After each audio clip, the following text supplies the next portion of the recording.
Hi, Kurt McCullough of Hot House Realty here. Every month I publish an e-newsletter titled The Indy Housing Market Update, which summarizes our local housing stats. For the past 4 months, I've begun to incorporate a video with my newsletter, choosing a topic that I hope everyone finds somewhat interesting and valuable. Today I want to speak to you about one of the most misunderstood aspects of real estate. Come to think of it, it also tends to be the most contentious and stressful part of a transaction. What I'm talking about is the inspection and the ensuing buyer's inspection response. So let's talk about the inspection. Why is it done? When is it done? And finally, what happens after the inspection has been completed? What you have to understand is everything starts and ends in the actual purchase agreement we use. Buyers must select one of two boxes: either waive the right to an independent inspection or reserve the right to have an inspection. As you can imagine, buyers almost always choose the latter option. It only makes sense. Why would anyone make the single largest investment in their lives without first knowing the actual condition of the home? Then if a defect is uncovered, give the seller the opportunity to remedy it before ultimately making the decision to move forward with the sale or to walk away from the transaction altogether. So obviously that answers our first question, why do an inspection at all? The next question is, when is it done? Again, that's up for negotiation on the purchase agreement, but most often the buyer's agent will recommend a 14-day inspection response period after contract acceptance. If the inspection is conducted in the first 5 to 7 days, that should be enough time to have any defects further evaluated by a contractor. But the purchase agreement does allow for additional time if certain conditions are met. So back to the actual language of the purchase agreement, which, by the way, is written by attorneys at the Indiana Association of Realtors. It says, and I quote, "If an inspection report reveals a defect with the property, the buyer must, 1, provide a copy of the inspection report to the seller, and 2, give the seller the opportunity to remedy the defect. If the seller is unable or unwilling to remedy the defects to the buyer's reasonable satisfaction before closing or a time otherwise agreed to by the parties, then buyer may terminate this agreement or waive such defects and the transaction shall proceed towards closing." Now here's where it gets interesting.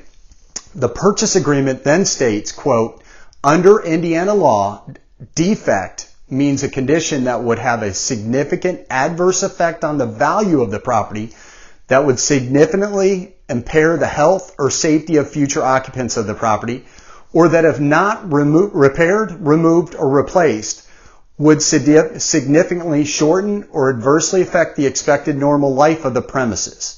Finally, the purchase agreement goes on to say, "Buyer agrees that any property defects previously disclosed by seller or routine maintenance and minor repair items mentioned in any report shall not be the basis for termination of this agreement." Now that is where the rubber meets the road.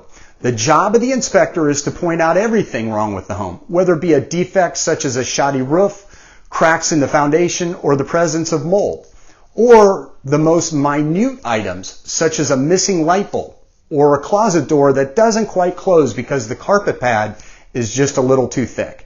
Rather, it's the responsibility of the buyer, with guidance from their agent, to craft a reasonable buyer's inspection response that focuses primarily on items that meet the state's definition of a defect.